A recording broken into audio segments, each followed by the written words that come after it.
Hello, and welcome to another edition of the Laughing Place Movie Club. This week, our movie is The Sorcerer's Apprentice, starring Nicolas Cage and a name that I always pronounce wrong, but Jay Baruchel. Baruchel. Say that again. Baruchel, I think. One more time.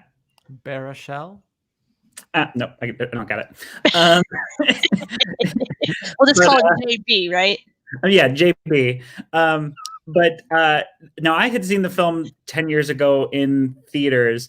When did you guys first see it, and what were your initial reactions? You can go first, Kyle. I think I saw it whenever it came to Netflix. Sometime between the theatrical release and now. I was living in California, so it was at least 5 years ago. And I don't remember what I thought. I think I just watched it because I thought it looked fun enough, and I think that's basically my takeaway. I remember being excited about the film in that I was very confused how you would take the short and make it a feature-length film, and how did Nicolas Cage fit into this? And then Dick Cook talked about it at D23, and that got me more excited about the film, and so I ended up seeing it in theaters. Yeah, because this was 2010, so this was like the first year of film slates after that first Disney 23 Expo, when Dick Cook was the head of the studio, his first and last Expo, which was an amazing show. And I left that Expo pretty hyped about Sorcerer's Apprentice as well. 2010, coincidentally, is also the year that Tim Burton's Alice in Wonderland came out, which is kind of credited as being the source of the whole let's remake the animated catalog trend that's still going strong 10 years later. But a lot of people forget that Sorcerer's Apprentice is kind of in that category. It was based in on name only. If that one scene with an homage, it doesn't count. But that's what it was born out of, right? Like the whole concept for the film was born out of that 9 minutes of Fantasia. I mean, in the same way that Gummy Bears is based on Michael Eisner's Kid Liking Candy. It's more based on the Black Cauldron, but this is more of a passion project for Nicolas Cage, who really loved that piece of animation and sorcery and all that, and then through his friendships and partnerships ended up with this big budget opportunity to bring the story to the big screen under the Disney label. I think it's kind of funny that the Sorcerer's Apprentice is Jerry Bruckheimer with Nicolas Cage, who was in the Disney National Treasure series. But at the same time, this is the Jerry Bruckheimer productions, like fresh off the success of Pirates of the Caribbean. I think 2 and 3 had already come out, and they were making plans for a 4th. But I think that's really interesting, that you basically have Jerry Bruckheimer productions just bowing down to stars like Johnny Depp and Nicolas Cage. Like, what do you want to do? What do you want to make? And we'll work around that. Which seems kind of interesting. But Disney was very much on board with that whole philosophy in the Dick Cook era as well, for better or worse. Now, you guys talked about kind of when you saw it, but watching it again now, what are your impressions of the film as a whole? Rebecca, we'll start with you this time. Okay. It's an odd film for me in that I felt like while I enjoyed it while I was watching it, once it was over, I was very hard pressed to kind of recall it. I don't know how else to describe it. It's not like doesn't have a lot of like truly memorable moments to it in a way for me in like retelling it. And I felt like I came away from it, and I think I had the same reaction as last time in that I felt like I needed more backstory with Nick Cage. I needed to care more about his desire to reunite with his love. It was such a simple introduction. I think I would have enjoyed it if we'd have spent a little bit more time in that Arthurian Merlin era before finding ourselves in modern day New York. Yeah, they do rely on you as an audience member, knowing an awful lot about kind of the Merlin saga without giving you much of it. What about you, Kyle? Well, it's funny. if you talk about how there's not memorable moments, and I think that's probably true, but while I'm watching it, I think there's a lot of fun moments, and those are kind of what stick out for me. Some of the action, some of the comedy, but nothing, overly great. I think it's fun. Like I said, fun enough. And then as far as you saying you wanted more of something, I actually thought the movie is too long, especially at the end. I feel like it really slows down. And I think that's kind of one, check in the minus column. And also, I think it was slightly more exciting when I thought that the girlfriend was Winter Soldier. That's the only thing. Was it Morgana, played by the actress who was the like Borg queen? Am I getting that right or not? If my secret partner in crime back here is whispering yes. Okay, because I was like, it felt familiar. Okay. As a non Star Trek fan, I wouldn't have noticed or recognized her. What's funny is what I think has had the biggest impact pop culturally from the film is the song "Secrets" by One Republic, which was a radio hit around the time it debuted in this song. But that's what has stayed with me all these years. Like that whole chorus and that melody that he does the Tesla coils to is the moment that stands out to me the most, that I most associate with this film and have kind of since I saw it. Well, they play it 3 times, so they do. Yeah, there's a lot of recall of that song. They paid good money for One Republic to write it. Is that didn't feel typical, right? You don't tend to have kind of a pop culture, a pop song used and then used again, and then you know what? I would say Top Gun. If you go and watch Top Gun bought like 3 songs and played them like nonstop and repeat throughout the entire 2-hour movie. Maybe Scotty doesn't know from Eurotrip. Is that kind of... Yeah, Scotty doesn't know. But no, I think Top Gun is kind of the king of having like 2 or 3 songs that just like come back into play over and over. Like I think Fly Into the Danger Zone has like 5 encores in Top Gun. But no, I mean, I think that song is what I most associate with this film. And actually, the ending drags on a lot. You really stop caring at a certain point about what's going to happen. You just want the movie to end. But what I think the film does better than anything, romance between the two. I think it's really sweet the way it starts with them as kids, and it's kind of this thing that's dragged on for Jay's character, and then. Just the way that he woos her, I think, is very sweet. I mean, he is, nerdy and geeky and not your typical guy that you would expect her to end up with. But I really find all that to be kind of perfect fodder for like a romantic comedy. I think that's where the film really does well. And then where it kind of flounders is with a lot of the rules of magic, setting up the backstory for it and sticking to it along the way. They were really in love. When I looked back through some of the like promotional materials and interviews and stuff that they did at the time, and they were really married to this idea of magic and science, and how I saw this quote from Nick Cage talking about how well what if people had been able to be in Kitty Hawk, but it happened in 500 AD, they would have thought that was magic. So that was just like, that seemed to be very much at the forefront of their minds. But I think the downfall of that is that it takes away the mystic aspect, like you were saying, Alex, that now your magic kind of, I don't know, it loses a bit of its shine. I don't know how else to explain it, but yeah. And it, like, just a year later, 2011 is when Thor came out, which also takes the whole concept of magic and science and kind of merges them into one thing. And in my mind does a better job of it, which also I think hinders your ability to really remember or connect to the Sorcerer's Apprentice. But I mean, I'm a big Harry Potter fan, which in my mind does a really good job of establishing the rules around magic. I mean, here you have a case where some people with magic can change their form in like milliseconds. Like you turn around and they look completely different. And you know, that's tough to, you know, when you have rules that are so wishy-washy and anyone can appear to and be anything so fast. It almost makes the stakes feel a lot lower. And when you can just touch a little accoutrement on a building and turn it into a metallic eagle and go flying, it's like, okay, what can't you do? What are the limitations? Oh, there are none. Okay.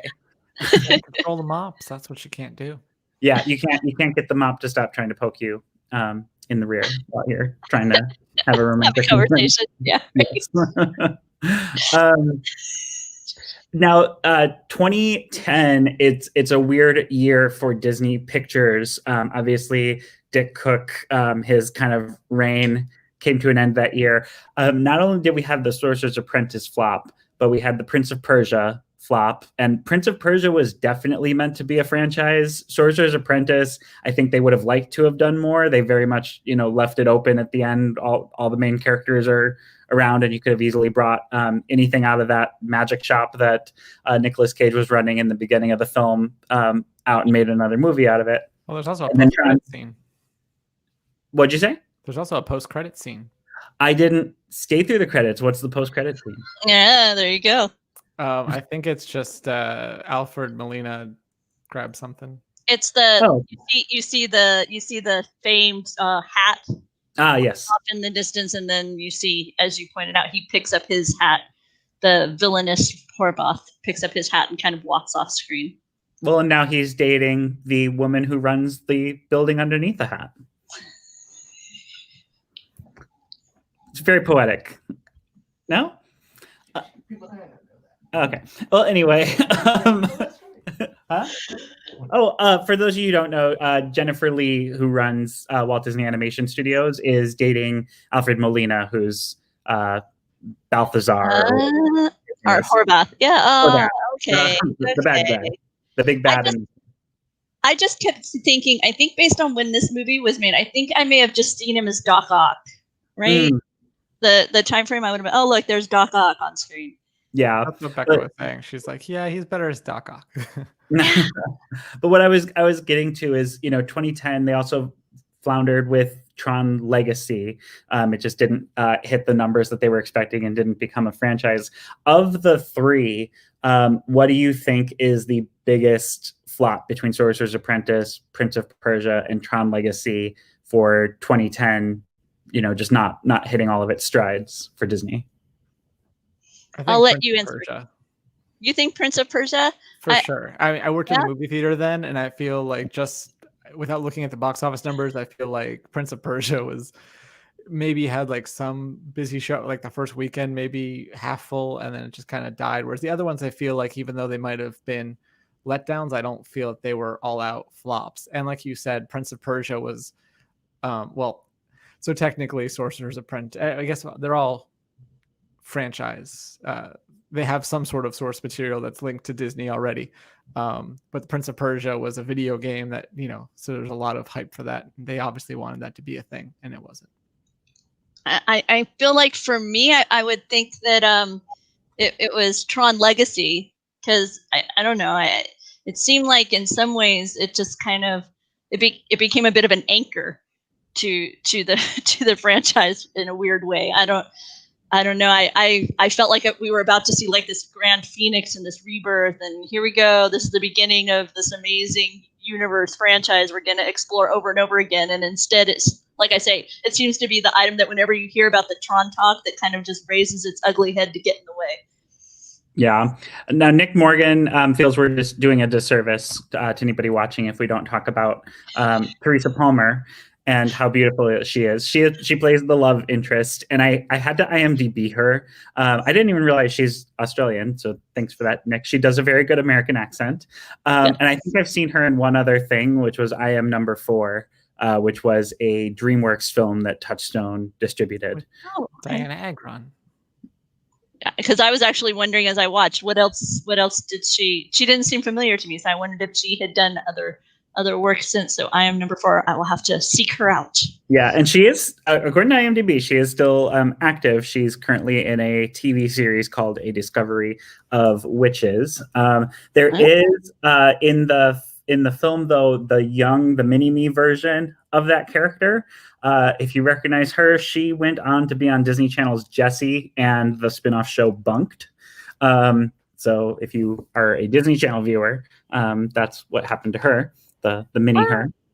Oh, very cool. Yeah. I loved that sequence on the school bus. I thought that was really sweet.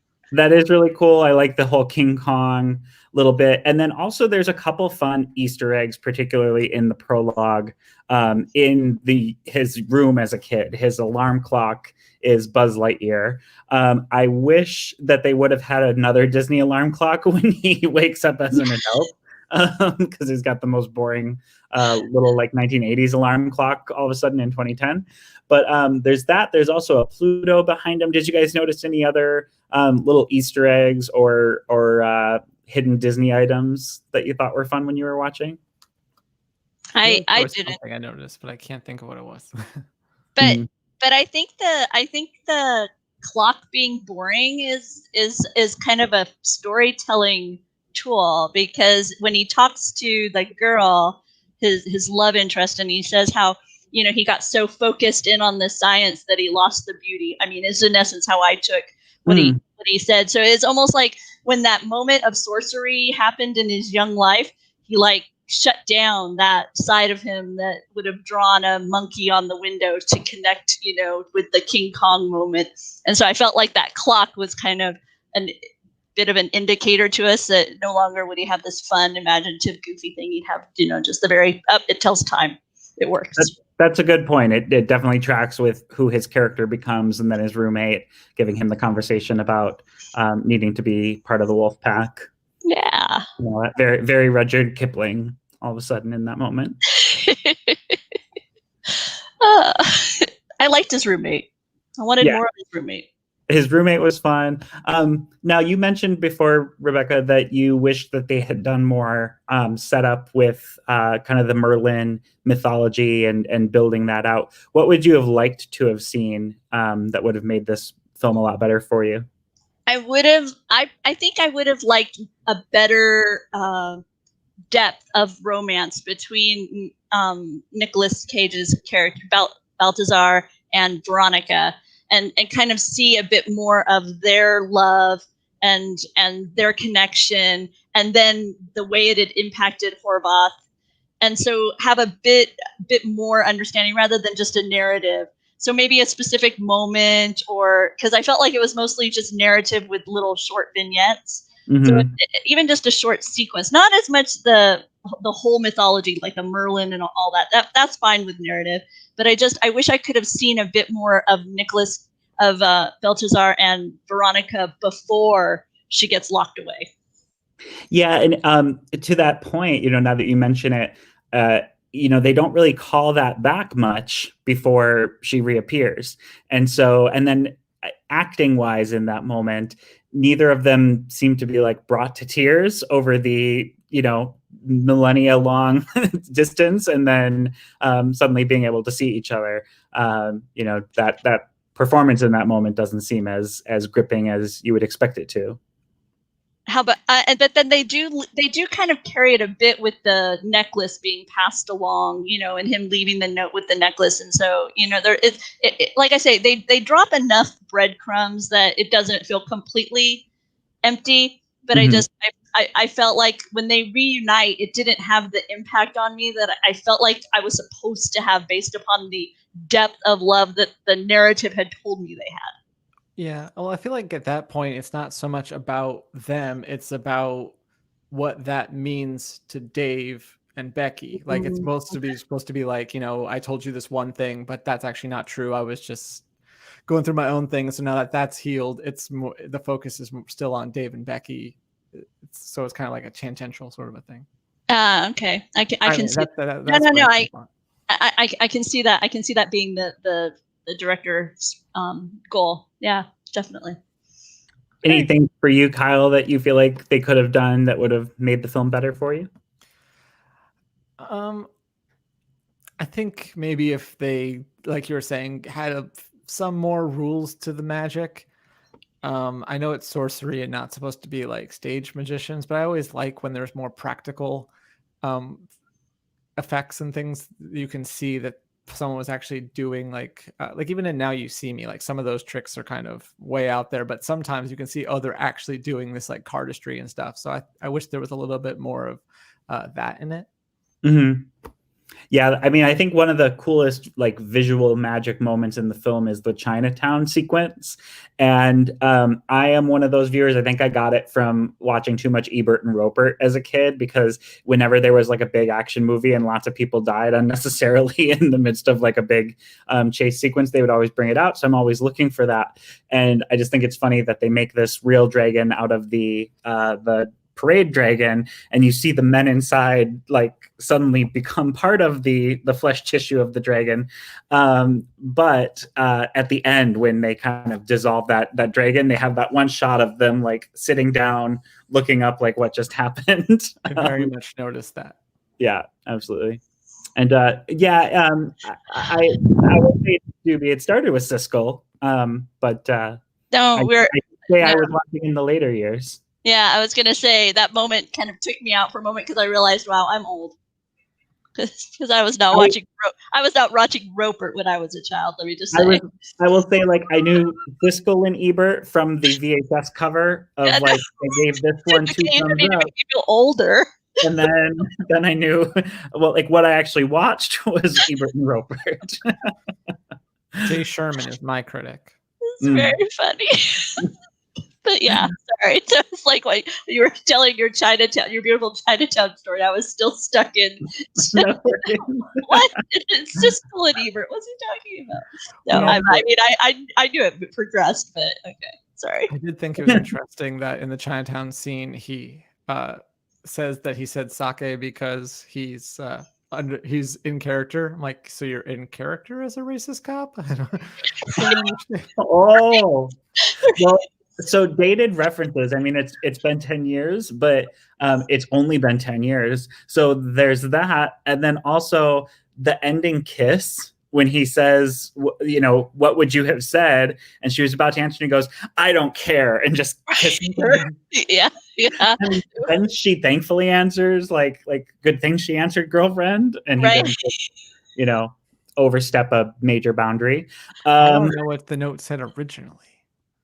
We will never know. She says it said girlfriend, and we will have to take her word for it. I think she just updated her.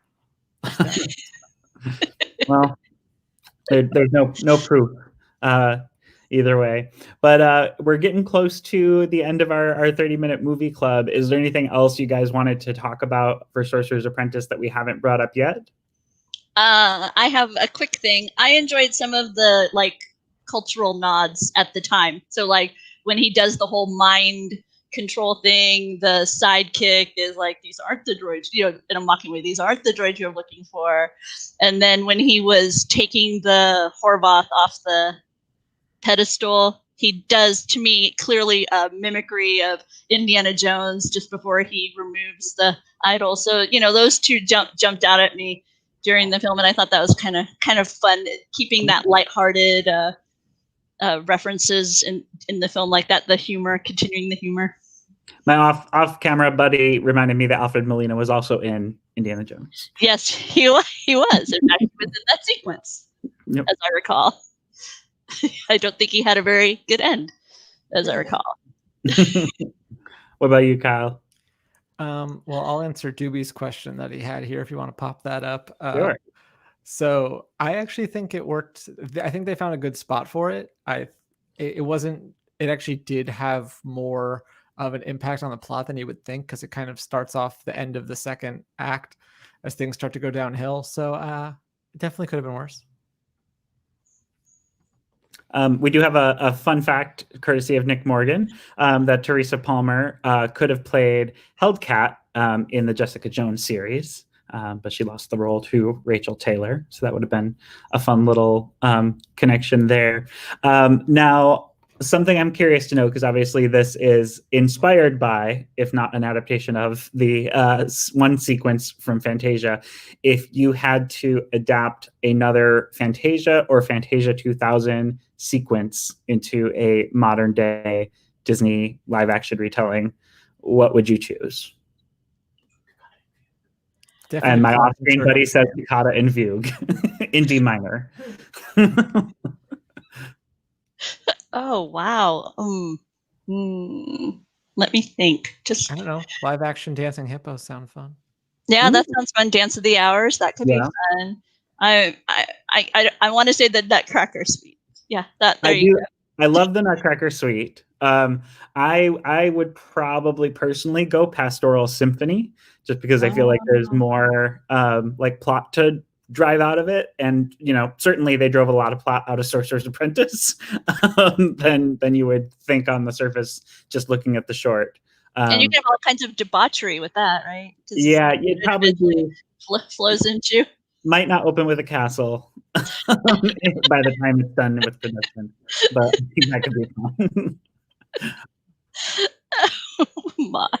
And if that falls through, I'll do the yo-yo flamingos from Fantasia 2000. Always a favorite. Those Live yo-yo flamingos. Oh, I know. I just take the section with Penn and Teller, and just extend that. Doobie says the whales. Gideon said Noah's Ark, which would be cool. There've been, it'd be fun to have a live action Donald Duck Noah's Ark. And then, Benji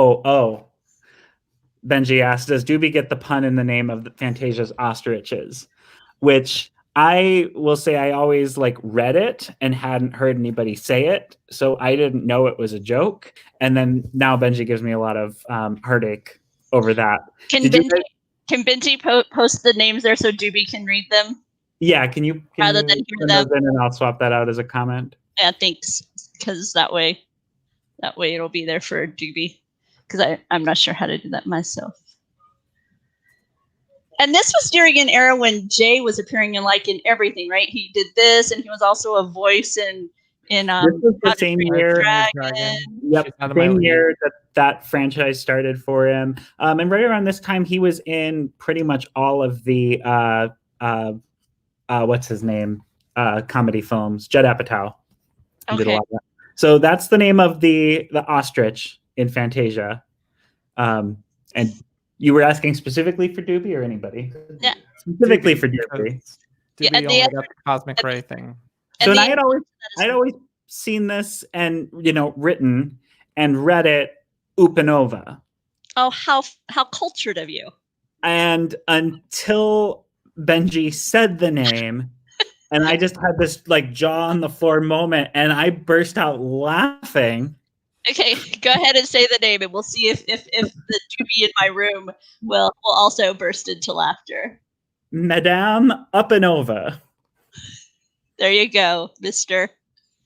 The legs of a ballerina go up and over. To let you know how my night's going to progress after we get off, I just got asked, why is that funny? So there you see, I have my work cut out. Think of what the ballerina legs do, and they go up and over. Like that. Oh, he says. Yeah. Those 1940s Disney animators were playing jokes on all of us. While we're kind of on the subject, do you guys prefer Winter Summerland or Fantasia Gardens? Fantasia Gardens. Fantasia Gardens is a better golf course, but I enjoy the humor of the Santa Winter Summerland experience far more. So I am so flip a coin, but Fantasia Gardens I think is a better actual mini putt experience. I grew up in too big of a hick town for Winter Summerland to be funny, so it's too close to my my upbringing reality. Any reason for me to hear Beach Boys music Little Saint Nick and stuff like that? I'm happy for that. So. Nice. There you go. I'm a soft touch. That's why she likes DCA 1.0. You betcha. I won't deny it. What about you, Kyle? What do you prefer of the Disney mini golf courses? Fantasia Gardens. Good choice. All right. Well, I think we're about out of time. Thank you very much, Rebecca and Kyle, for joining this week's edition of the Laughing Place Movie Club. We will be back next Monday, same time, with another edition. Do we know the film? No? Well, it's going to take too long. Christmas Carol. A Christmas Carol. We are in the season already, so that's coming to Disney Plus next Friday. The Jim Carrey, Robert Zemeckis Uncanny Valley animation version of A Christmas Carol, and we'll be doing that next Monday at 7:30. So feel free to watch that when it comes back on Disney Plus, and we will see you then. Thank you so much for tuning in. Have a great day. Bye.